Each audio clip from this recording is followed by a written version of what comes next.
El fenómeno de las sectas es tan conocido como complejo. Y aunque a veces tiene características inusuales, incluso cinematográficas, se trata de un problema bien real.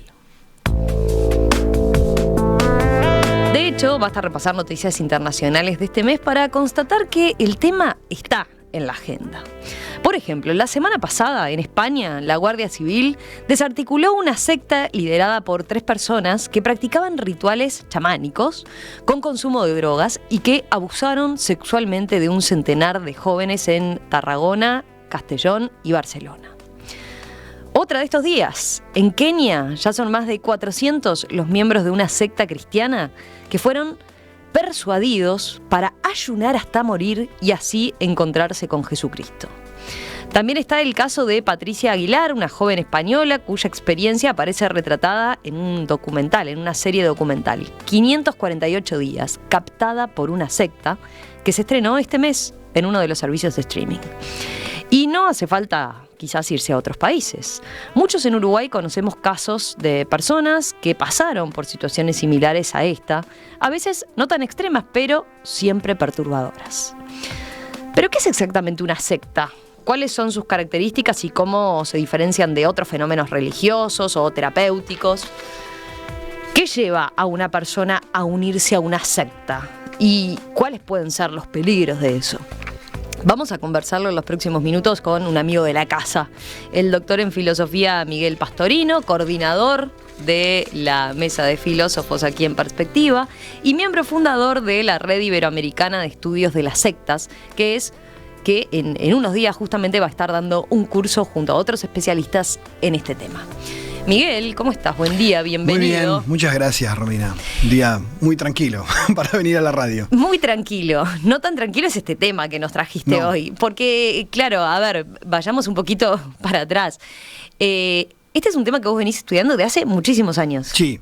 Porque la gente te conoce por la Mesa de Filósofos, por tu doctorado en filosofía. Y dice, ¿y Miguel qué lo llevó a...?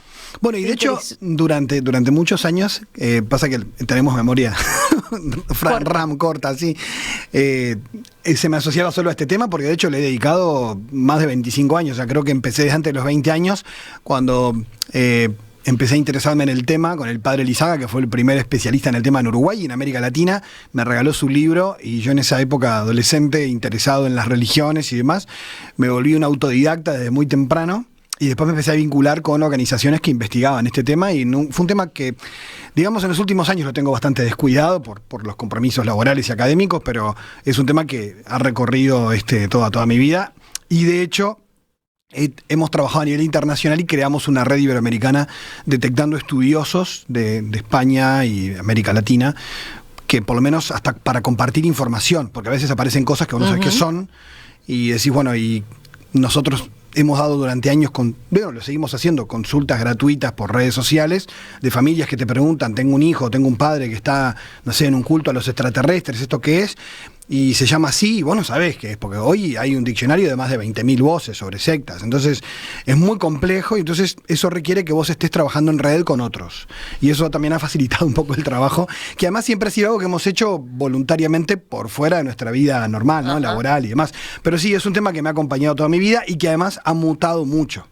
Bueno. O sea, no es lo mismo las sectas de los 80 que las de hoy. Te iba a preguntar por eso. Capaz que podemos empezar por definir el fenómeno. Sí. ¿Qué es una secta en particular? Bueno, el primer problema es, y siempre se le ha llamado el problema de la definición, y para no hacerlo largo y aburrido, podría decir como 3 cosas básicas.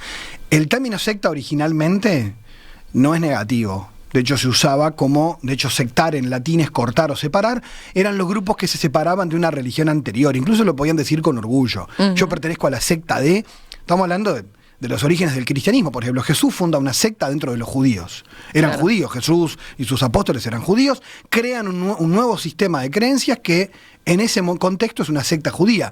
También Buda crea una secta hindú. pero sin embargo es una religión más grande que el hinduismo. Entonces, en realidad, originalmente el término no dice nada negativo, simplemente que vos te escindiste de un grupo anterior.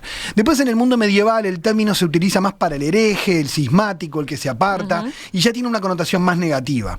Saltando rápido al siglo XX, en plena modernidad, el término secta se empezó a utilizar en las ciencias sociales como lo opuesto a iglesia, pero eso es un ámbito muy occidental y cristiano.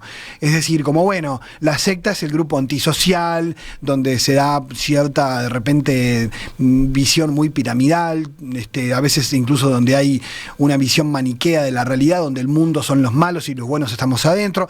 Esto se aplicó muchas veces a muchos grupos, pero hoy en día los cientistas sociales, sociólogos y antropólogos ya ni usan el término. ¿Por qué? Porque también se abusó en contextos donde hay mayorías católicas en América Latina, se usaba la etiqueta de secta para minorías religiosas. Y eso generaba cierto estigma, de ahí que la UNESCO llegó a pedir que no se use el término secta para catalogar a minorías religiosas. Y ahí el término empezó como a quedar en un lugar raro, y salvo los periodistas que lo seguían usando, sobre todo a partir del año 78, 79, con aquel suicidio colectivo en la Guyana de Jim Jones, el Templo del Pueblo, que fue famoso, 900 y pico de personas que se suicidaron con cianuro porque el líder los exhortó a hacerlo, y a los que no lo hicieron los mataron.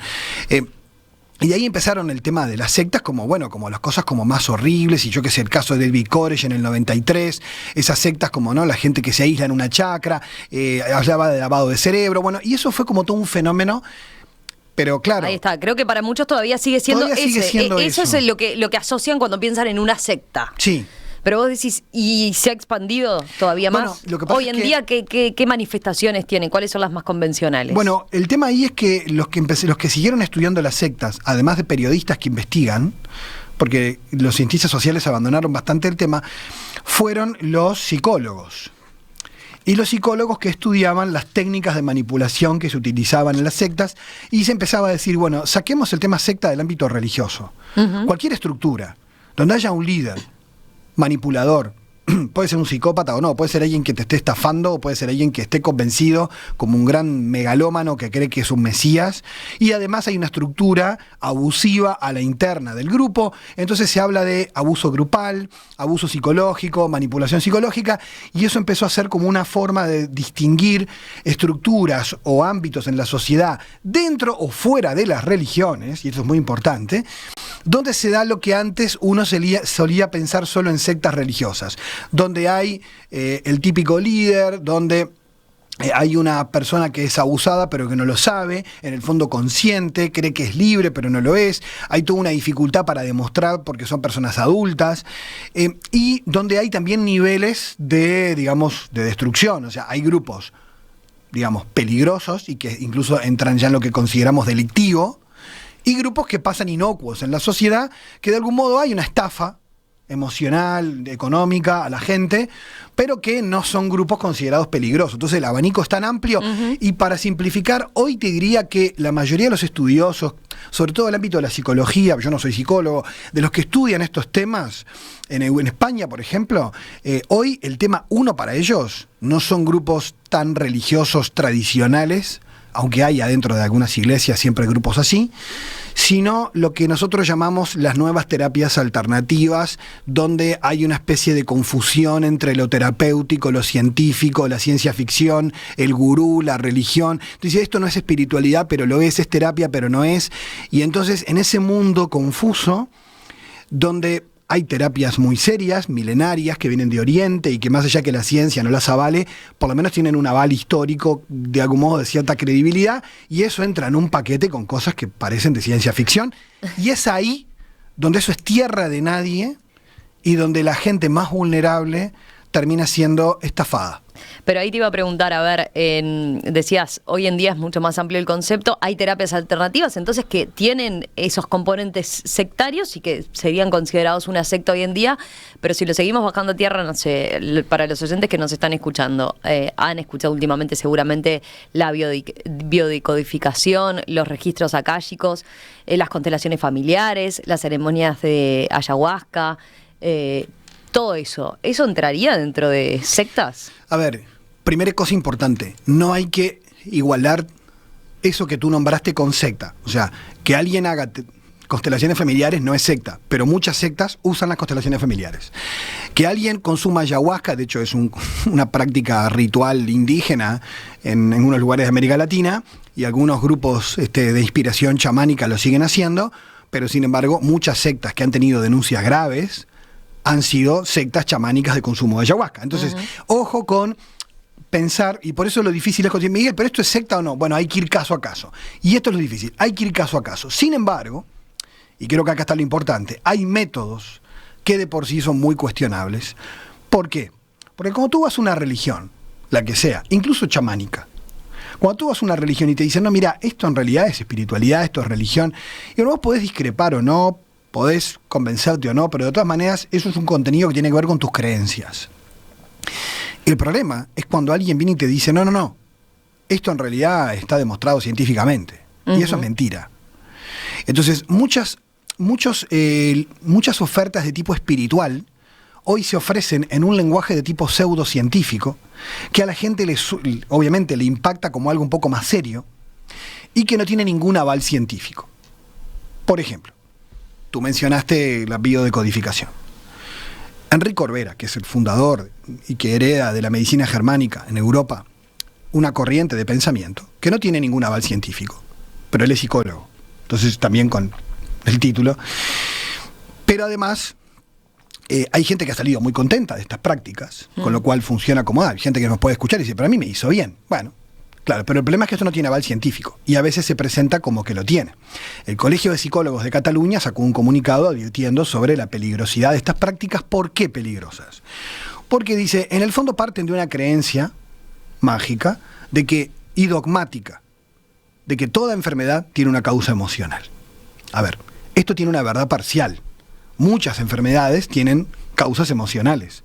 Y como somos una unidad, muchos de nuestros problemas físicos tienen un vínculo con lo emocional. Eso es innegable. Ahora, a partir de ese supuesto, para llegar rápido a una conclusión absurda de que todo lo que te pasa tiene una causa emocional, es dogmático. Y cuando tú lo crees, automáticamente dejas de creer en el tratamiento médico porque entendés que la única causa de tu problema es ese. Y las denuncias que han tenido en España es con personas que han abandonado tratamientos médicos creyendo de que el origen de su problema es de tipo emocional.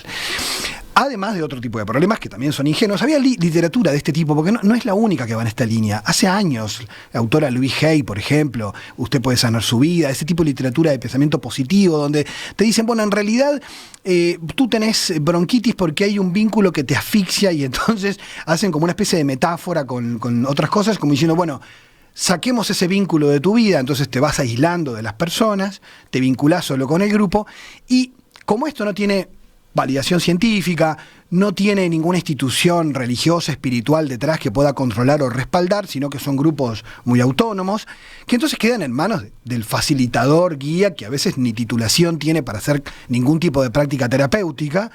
Y claro, y la gente te dice, el argumento hoy además es muy ingenuo, el argumento siempre es, a mí me hizo bien. Claro, pero con ese argumento, o sea, es como cuando alguien dice, sí, yo fui a un grupo, como una señora que iba a un grupo que le pedían dinero porque Dios le pedía el diezmo, y entonces, pero a mí me hace bien. Claro, pero que te haga bien, eso no quiere decir que eso sea honesto o que efectivamente esa sea la causa de tu bienestar. Entonces, el problema es que en este tipo de terapias entran un montón de grises que exigen, creo yo, ciertos controles que no hay. Por ejemplo, en España el Ministerio de Salud Pública sacó una campaña que se llamaba Comprueba, justamente porque en España ya hay estudios de personas que son víctimas de este tipo de prácticas en terapias de tipo complementarias o alternativas, donde se mezclan cosas que son, digamos, inocuas, o donde el que lo facilita es una persona honesta, con estafas de todo tipo, donde no hay ningún tipo de control, y esto afecta la salud de personas que abandonaron un tratamiento y ahora nadie les va a devolver ni la salud ni el dinero. Y además también a nivel psicológico, emocional, porque te voy a decir una... Bueno, porque, a ver, lo que estamos hablando en el... ¿Por qué esto es complicado? Porque si vos decís, bueno, a ver, yo estoy en una situación X, ¿no? Complicada, me aferro a lo que sea, ¿no? Pero lo que pasa es que de por medio, cuando hablamos de esto y de secta en el sentido negativo, es porque siempre implica una situación de estafa o de abuso o de que emocionalmente me dejen 10 veces peor de lo que estoy. Sí. A ver, hay cuestiones también que tienen que ver con la falta de conocimiento sobre el mundo de las religiones. Por ejemplo, si uno practica budismo, por ejemplo, ¿no? Y practica budismo en una academia seria, con una escuela seria de budismo, y hace meditación, esto para ponerle un ejemplo gráfico, y te dice, mira, vamos a hacer una incursión en meditación, y la persona se empieza a hiperventilar. Esto es decir, una persona que no está acostumbrada a meditar empieza a respirar profundo, con el abdomen mucho más, ¿no? Tiene un más nivel de oxígeno en la sangre. Eso puede generar algunos estados, por ejemplo, como de mareo, de alucinación, lo que cualquier persona que sabe de salud entiende como hiperventilación. Un buen maestro de meditación te dice, mira, Romina, estás hiperventilando, regula la respiración, tranquilízate un poquito y se te va el mareo y volvemos a empezar y vas a ir aprendiendo de a poco porque esto es como una gimnasia. Eso es un buen maestro de meditación. Un chanta, lo que te va a decir es, ¿qué te pasa? A ver, ¿qué estás viendo? ¿Colores rosados con violetas? ¿No será un universo paralelo? ¿Será que estamos en presencia de una entidad? Y ahí lo que hace es vender humo para decirte, la próxima sesión sale tanto y vas a tener contacto con tus seres queridos en el más allá. Es decir, lo que hago es, a través de ciertas prácticas, hago una interpretación a conveniencia del relato del propio grupo, y donde lo que, por ejemplo, el psicólogo Álvaro Farías, que trabaja estos temas, siempre dice, una de las cosas que hace digamos, aquel psicólogo, gurú o lo que fuera, que te engaña, es aquel que te induce dependencia. O sea, un verdadero terapeuta te ayuda a ser libre, un verdadero psicólogo, gurú, sacerdote, pastor, de no importa de qué religión o qué terapia, te ayuda a ser una persona más autónoma. Quien lo que está logrando es que tú dependas cada vez más de él, está induciendo una dependencia, ¿no? Entonces ahí ya hay un signo para prestar atención. De hecho, yo saqué un artículo, después te lo puedo pasar, que eran como las 7 características del charlatán, ¿no? Que en realidad eran como, bueno, cosas donde uno puede estar como avispado a decir, acá me están vendiendo un buzón, ¿no? Y además en una sociedad donde hay un gran descrédito de... Bueno, sí. Eso te quería preguntar. A ver, estamos hablando de esto como un fenómeno que está creciendo, está en auge, porque todo este tipo de cosas que mencionamos, ¿no? Estas terapias alternativas que, eso, me encomiendo a creer en cosas que no tienen una comprobación científica. Parecen cada vez una cosa más común. ¿Qué está pasando como sociedad? Bueno, esto viene de muy atrás y por eso hay que tener cuidado, claro, no poner todo en la misma bolsa, y esto es lo difícil. Porque una cosa, por ejemplo, yo qué sé, uno puede decir la acupuntura. La medicina tradicional china es un paradigma distinto del occidental y tiene una tradición muy potente, que hay médicos que incluso la recomiendan en complementariedad o en paralelo, y eso es otra discusión para los científicos y para los médicos. Pero yo ahí no veo, digamos, lo que uno podría llamar que me estén haciendo un invento de un cóctel molotov religioso y terapéutico. El problema es que hoy vos te encontrás, por ejemplo, en Instagram o en Twitter. Bueno, iba a eso, las redes sociales, por ejemplo. Instagram es una que se presta para todo eso, ¿no? Y yo podría, de otra vez el cuento al aire, le mandé a Romina, pero tengo un montón más de casos que uno entra a las redes y se encuentra con sanador alquimista de canalizador intergaláctico. Vos cuando lees eso decís, ¿esto qué es? Es chiste, ¿no? Entonces gente que canaliza entidades extraterrestres y que además sana, y entonces es una ensalada donde meten el Reiki con la metafísica de Connie Méndez, con un poquito de esoterismo, un poco de cristianismo, aparece la Virgen María, el Padre Pío y los chakras y la reencarnación. Entonces eso es un cóctel que la persona ha ido armando, que a veces lo hace, digamos, en una búsqueda personal, pero pasa hay cosas ahí que rayan en el divague permanente. Entonces uno dice, bueno, ¿esto de dónde viene? Claro, ¿de dónde sale? ¿Qué hace que más gente caiga en tiene que ver con o cosas que no se lo cuestione, ¿no? Que vienen de muy atrás y que confluyen en este fenómeno. Pero acá nos vamos a fenómenos sociales más complejos. En primer lugar, no es novedad que si bien la medicina hoy, a través de nuevos paradigmas, se está volviendo a la medicina más holística, de atender a la totalidad de la persona, a la medicina familiar, los cuidados paliativos. Pero es cierto que venimos de un paradigma muy mecanicista de la medicina, donde se atienden órganos casi y no personas. Entonces, la gente en esa situación ha buscado ya hace tiempo alguien que le atienda como ser en toda su integridad y no solamente, digamos, lo corpóreo, ¿no? Entonces, ahí hay una cuestión ya que viene, que a veces se aprovechan, estas terapias se aprovechan de cierta decepción que tiene la gente, además con que le dieron hora para el especialista dentro de 3 meses. Entonces también tiene que ver con un fenómeno que tiene que ver con una crisis del tema de la salud. Eso es un ámbito. A eso sumale otro fenómeno, y es la crisis de las religiones tradicionales, donde lo religioso en las tradiciones es visto como simplemente una doctrina a seguir, y en cambio los nuevos fenómenos religiosos han ido por el lado de no importa la verdad, lo que importa es que esto te haga bien. Entonces yo me acuerdo, por ejemplo, la publicidad de la Iglesia Universal en televisión, Paré de Sufrir, diciendo: no importa si usted es católico, si es espiritista, no importa, usted venga a la sesión de la descarga, que esto le va a liberar. O sea, casi que las nuevas formas religiosas se presentan como soluciones eficaces a problemas que necesitan una respuesta inmediata. Y eso recubre mucho más de pensamiento mágico a la sociedad. Además, en una sociedad hipertecnificada, lo que todos queremos es la técnica para solucionar el problema. Entonces, ya se habla de técnicas espirituales, algo que parecería una contradicción con el mundo religioso. Técnica espiritual, ¿no? Entonces, todo entra en el lenguaje de tipo empresarial, de tipo técnico, y además eso es más centrador también. De hecho, dice José Miguel Cuevas, un psicólogo especialista en estos temas en España, que en general se busca un lenguaje rimbombante. Por ejemplo, usan mucho términos de física cuántica, que si los agarra un físico se hace el harakiri cuando lee esos libros, porque te hablan de sanación cuántica extragaláctica y entonces cosas, y la gente dice: pero si esto es de física cuántica debe ser serio, ¿no? El tema cuántico se lo ponen a todo. Después los prefijos, por ejemplo, neuro, con el despegue que tienen las neurociencias, que hoy están en la vanguardia de casi todo. Y bueno, yo te pongo neuroastrología cósmica. Y suena bien. Y como es neuro, esto debe ser interesante. O psicoespiritual de no sé qué. Y en realidad vos vas a mirar y eso no tiene ninguna base científica. Entonces, y con esto yo no me quiero poner de escéptico positivista de que solo lo que está avalado por la ciencia tiene valor para la vida de la gente. No, lo que digo es, no pasemos gato por liebre. O sea, no me digas que esto es ciencia cuando no es. Entonces, y por otra parte, este fenómeno tiene que ver también con una situación social donde lo religioso hace tiempo ya, Néstor da Costa lo insiste siempre con, ¿no?, la tendencia que va creciendo en América Latina, en el mundo, son los creyentes que construyen su propio menú religioso independiente de las instituciones. Con lo cual, en una sociedad de consumo vos vas a la góndola y entonces, bueno, te decís que sos cristiano, pero te lees un libro de Osho, que además, bueno, y te compras un manual de Reiki, y te vas con un alquimista y te compras unas piedras de colores y, bueno, y todo suma para sentirse bien. En realidad es como una especie de y haces la limpieza de tu casa. De panteón personal. Bueno, y ahí entran también los temas mágicos con el hogar, por ejemplo, ¿no? Y el tema ahí es que también estos fenómenos han dado lugar a que mucha gente encuentre ahí un espacio donde desarrollarse, digamos, en el ámbito comercial, ¿no? O sea, porque eso hoy es, de hecho yo lo decía la otra vez, en muy pocos países los ministerios de salud, están fiscalizando estas cosas, porque ¿cuál es el tema? Claro, vos no puedes hacer una persecución religiosa, porque hay libertad de culto, es una sociedad democrática, cada uno cree lo que quiera. Ahora, otra cosa es cuando algo está pasando como... Sí, como dejar un tratamiento, o sea, que haya una clara tendencia de dejar un tratamiento médico convencional para volcarse a alguna de estas cosas. Y a veces te lo ponen abajo en la letra chica para cubrirse y te dicen, no deje de consultar al médico. Pero sin embargo el discurso es totalmente anticientífico.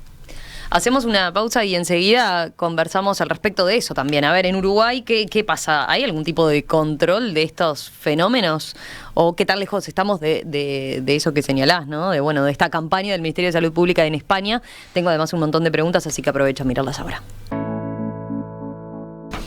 Esta mañana aquí en Perspectiva estamos abordando el tema de las sectas. ¿Qué son exactamente? ¿Cómo se diferencian, por ejemplo, de ciertos grupos religiosos o de algunas terapias alternativas que están de moda? ¿Qué lleva a una persona a unirse a una secta? ¿Cuáles son los peligros o los perjuicios a nivel mental, emocional, afectivo? ¿Cómo se puede ayudar a alguien que está atrapado en un grupo de estas características? De todo eso estamos conversando con el doctor en filosofía, Miguel Pastorino, coordinador de nuestra mesa de filósofos, que es especialista en el fenómeno de las sectas. Miguel fue uno de los fundadores, miembro fundador de la Red Iberoamericana de Estudios de las Sectas hace varios años ya, que está en esto, y ahora en los próximos días justo va a estar dando un curso junto a otros especialistas sobre este fenómeno y ya nos va a contar al respecto. Pero Miguel, quería plantearte un montón de mensajes que tengo. Bueno. de los oyentes. A ver, dice en este caso Maggie, me avisaron que estaban hablando de esta temática y estoy escuchando. Me pareció muy bien abordado y quería agradecer por tocar estos temas. Perdí a mi mamá en pandemia porque ella estaba vinculada a un grupo de Maldonado con estas características. A veces no parece peligroso, pero por ejemplo, en contexto de pandemia, significó que ella cambiara sus creencias y paradigmas y decidiera no cuidarse, irse con este grupo a retiros y continuar reuniones que la llevaron a contraer COVID y terminar falleciendo. Quería contar que no encontré cómo denunciar esto, ya que no hay leyes que lo amparen. Hice la denuncia, pero no tuve resultado. Después, Sandra dice, conozco un caso cercano en el que la iglesia del Pastor Márquez captó a una chica con problemas familiares para vivir en su comunidad. Le permitían seguir estudiando mientras trabajaba para la iglesia. Después de cumplir 18, le sacaron el celular y su computadora y ya no le permiten estudiar porque la impurifica. Solo puede trabajar vendiendo los semáforos para la iglesia. La madre no se puede comunicar con ella de ninguna manera. Después hay cantidad de mensajes. Fede de Shangri-La dice, soy ingeniero en sistemas y mis padres jubilados eran médicos. Solamente reconozco las leyes físicas y los procedimientos científicos repetibles que los puedo verificar de alguna manera. Ahora, dice él, si la persona se siente bien haciendo determinada cosa esotérica, biodecodificación o lo que se le cante, si ella se siente bien, cualquier tipo de religión o lo que sea que le haga que le haga sentir bien va a ser válido para esa persona. La vida es muy corta y en este poco tiempo hay que pasarla bien, dice Fede. Después, más mensajes. Dice Gustavo, venimos de una historia cristiana que nos ha formado en creer que una mujer parió al Hijo de Dios y fue concebida sin pecado, que el bien y el mal son la lucha de Dios y el diablo. Que el pan y el vino son la carne y sangre de alguien que resucitó después de 3 días, que orando se puede hablar con Dios, que hay santos, que hay milagros, incluso que hay necesidad de exorcismos, como para no creer en sectas o biodecodificación y otras yerbas, dice él. ¿Qué más? Sigo leyendo, es impresionante la cantidad de mensajes. Con cada uno de esos tengo para... Sí, dale, anda respondiendo, a ver, dale. Sí, bueno, a ver, por el primero sí, terrible. En la pandemia hubo mucho tipo de estafas. Yo hasta recibí audios en WhatsApp de gente que decía que la única manera de agarrarse el virus era teniendo miedo y que si podíamos fortalecer nuestra mente no nos íbamos a contagiar y cosas de pensamiento mágico por el estilo, ¿no? Sí, y sucedió que muchas veces algunos grupos religiosos de diversas creencias asumieron una postura totalmente ingenua y anticientífica, a veces paranoica, que trajo, yo conocí casos, personas que terminaron falleciendo por imprudencia de que su discurso religioso les llevaba a creer que estaban protegidos espiritualmente y ya está, ¿no? Eso fue un tema y no se vacunaron. O sea que sí, comparto y lamento la situación porque más he conocido varios casos así. Bueno, y esto es un ejemplo de lo que puede pasar, ¿no? Que a veces decimos, bueno, sí, se siente bien, sí, pero se siente bien, pero ¿a qué precio? Porque ese es el tema. Porque una cosa es que porque acá hay que distinguir, y acá ahora, por ejemplo, con el tema de las creencias.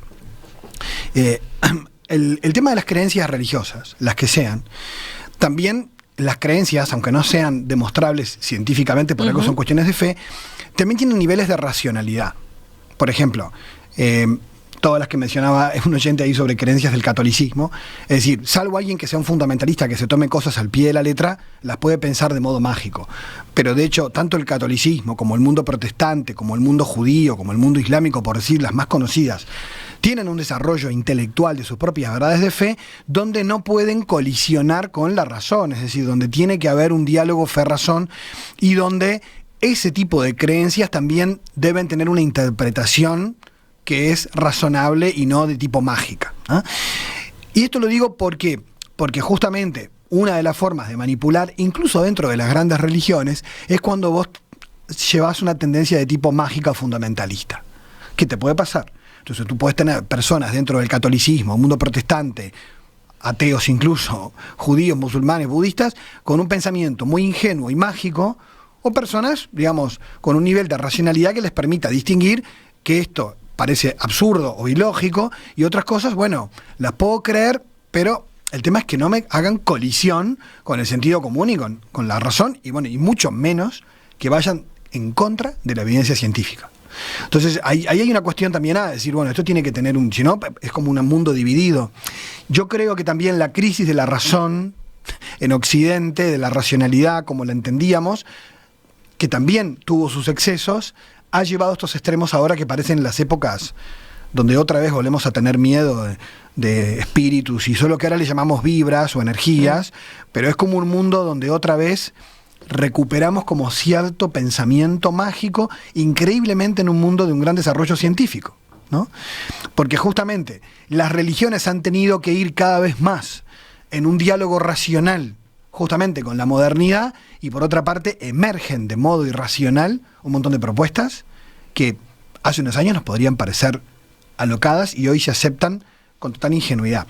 Pero eso tiene que ver con las creencias. El problema siempre está, sobre todo cuando, y esto es un poco el tema de la secta, cuando esto se usa como estrategia para el abuso, la manipulación, para generar dependencia, con diferentes fines económicos, de explotación sexual.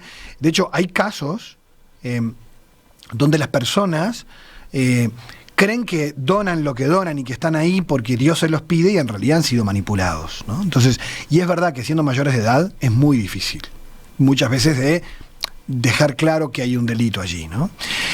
Hay una cuestión, creo que podemos, no sé si sigue estando, Romina, el documental de Wild Wild Country en Netflix, pero el caso del gurú Rajneesh, acusado por 35 delitos federales y que después cambió de nombre y se puso Osho y publicó libros, después murió en los 90, hoy es leído por mucha gente como un gurú, como si fuera, no sé, Gandhi o la Madre Teresa de Calcuta, por poner de dos religiones distintas.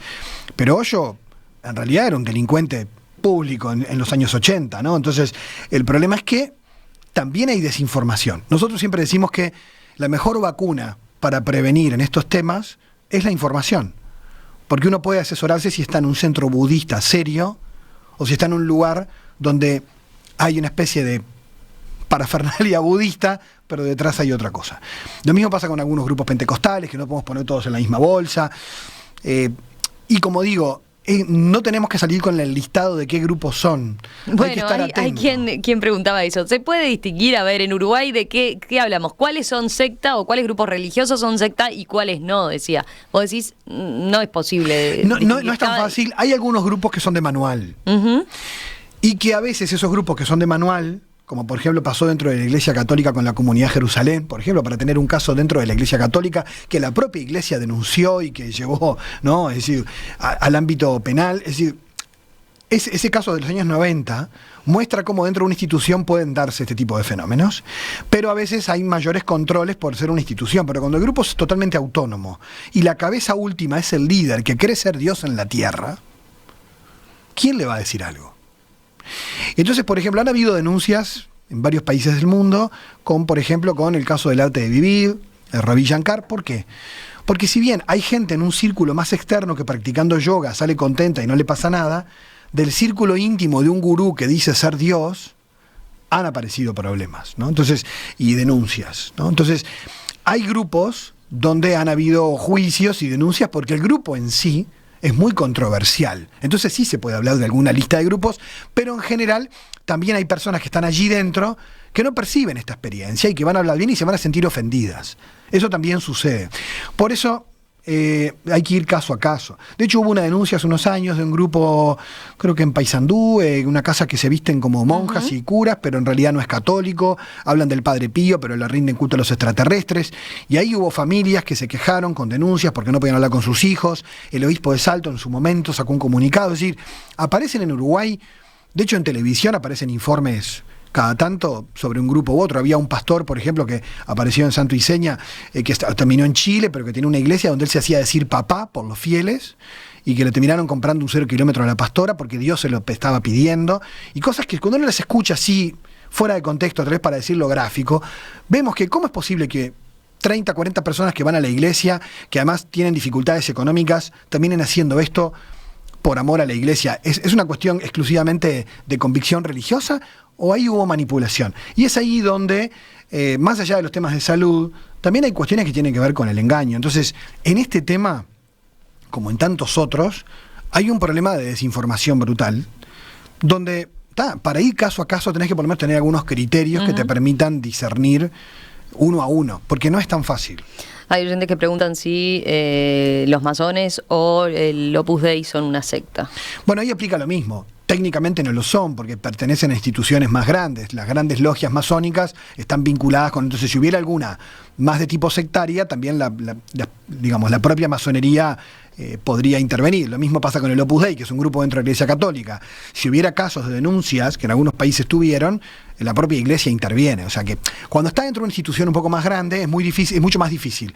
El problema es cuando el grupo es aislado, y el último referente es justamente la persona denunciada. ¿Se puede hacer algo ahí? Porque veo, hay varios casos de personas que cuentan, bueno, yo pasé por esta situación con mi familia, tengo a determinado miembro de mi familia en esto, he perdido contacto. ¿Qué es lo que recomendás vos en estos casos? Bueno, en general, el manipulador típico del líder sectario suele utilizar 3 técnicas suelen usar como 30 técnicas, pero las 3 más usadas son lo que se conoce como paternalismo benevolente, es decir, el líder logra que la persona se sienta muy querida, aceptada, amada y que se abra completamente en su vulnerabilidad a contar su vida. La gente necesita ser escuchada y que encuentres a alguien dispuesto a escucharte una hora, le terminás contando cosas que no le contás a tu familia, ¿no? Pero se lo contás a alguien que va a usar esa información a su favor. Y entonces lo que va a hacer, por ejemplo, es redimensionar conflictos. Eso es una técnica. Entonces, por ejemplo, si yo fuera el manipulador y típico, tú fueras una persona que de repente venís a hablarme y decirme, mirá, yo en realidad quiero estudiar diseño, pero mis padres quieren obligarme a ser economista y yo en realidad no me gusta. Y si yo soy alguien que te quiere ayudar, Romina, te digo, mirá, ¿por qué no hablas con tus viejos y les decís que esto es lo que te gusta? Y bueno, esto va a traer conflictos. Capaz que puedes hacer las 2 cosas, no lo sé, pero habla con tus papás, porque me parece que no podés. Quien te quiere ayudar te orienta a mitigar. En cambio, quien te manipula te dice, ¿sabes qué pasa? Pasa que ellos no te entienden. No te aceptan en el fondo, están proyectando sobre vos sus frustraciones y empiezo a darte manija contra tus padres con la idea de que te estoy elogiando, que vos sos una persona súper especial, a inflar la autoestima y a generar mayor dependencia conmigo. Y después te voy a decir que en realidad cuando te vean rara y te vean distinta y que comés distinto y que te vestís diferente y te vean feliz y vos estés mejor y liberada, te van a decir que estás en una secta y que tengas cuidado. Entonces, cuando te vayas a tu casa dentro de 3 meses, tu familia diga, che, pero Romy, ¿qué pasa que estás tan rara? Te metiste en una secta, decís, mirá, Miguel tenía razón, me lo advirtió. Entonces, la persona sabe eso y hay todo un trabajo. Y después vienen los testimonios de los pares que te dicen, mirá, que a mí me pasó lo mismo con mi familia. Entonces, están los del grupo que también están de algún modo adoctrinados para manipular al recién llegado. O sea, hay una estructura muy fuerte de manipulación. Y entonces la persona no se da cuenta porque empieza a dudar de sí misma, ¿no? Y después empiezan procesos un poco más complejos que tienen que ver con otro tipo de técnicas que no vamos a dar un curso de eso, pero en realidad es justamente, yo creo que la mayor ingenuidad de nuestra sociedad es creer que la gente que entra en estas cosas es gente tonta o gente que tiene dificultades cognitivas. No. Cualquiera de nosotros, yo mismo que me he dedicado a este tema, puedo ser víctima de una manipulación de este tipo en un momento de vulnerabilidad o incluso no tengo por qué tener ningún problema. Mucha gente es captada, ¿sabes por qué? En una etapa de su vida en la que quiere reinventarse, tener un nuevo camino espiritual y tengo ganas de andar en búsqueda y bueno, y ahí aparecen las ofertas. Miguel, por lo visto hay mucho interés, genera mucho interés este tema. Contanos a propósito del curso que largan ahora nomás, el jueves, ¿no? Desde la Red Iberoamericana de Estudio de Sectas nos cuesta mucho hacer cursos juntos, entonces el último lo hicimos en el 2015, el anterior en el 2008, y ahora hacemos, Álvaro dice, bueno, este es el último curso que hacemos juntos y lo vamos a dejar grabado después, pero la idea es justamente nuclear a expertos. Va a estar Luis Santamaría, el curso es por Zoom, también porque hacerlo presencial como lo hicimos en 2015 limitaba a que gente de otros países nos dijera, che, yo no tengo nada en Argentina, no hay nada de esto. Bueno, entonces juntar a los especialistas, un curso por Zoom, con Luis Santamaría de España, que es uno de los mayores referentes, Álvaro Farías, que es quien coordina y creó este curso, que es el único psicólogo en Uruguay que ha atendido familias y que atiende estos casos. Bueno, estoy yo y también un nutricionista que ha estado en Perspectiva, Sebastián Prates, que también él se dedica mucho a investigar en su blog que tiene, ¿no? Nutrición Demonios, que está en las redes con varios perfiles, Twitter, Instagram, y él siempre está advirtiendo sobre todo las dietas que le llamamos dietas truchas, ¿no? Dietas que son perjudiciales para la salud y se venden como dietas milagrosas. ¿Y cuánto de este tipo de fenómenos se da hoy en el mundo de la nutrición? Con perfiles de Instagram, con charlitas, con videitos de YouTube, que a la gente con el afán de estar bien de salud o físicamente, le terminan afectando la salud. Bueno, él va a estar dando una clase en nuestro curso también. Por no ahora tasar datos que es difícil de tomar apuntes, yo puse en Twitter el link para la inscripción en el Twitter personal Miguel Pastorino, pero está ahí arrobado Infosectas. Pueden buscar directamente lo que coordina Álvaro, que es Infosectas Uruguay.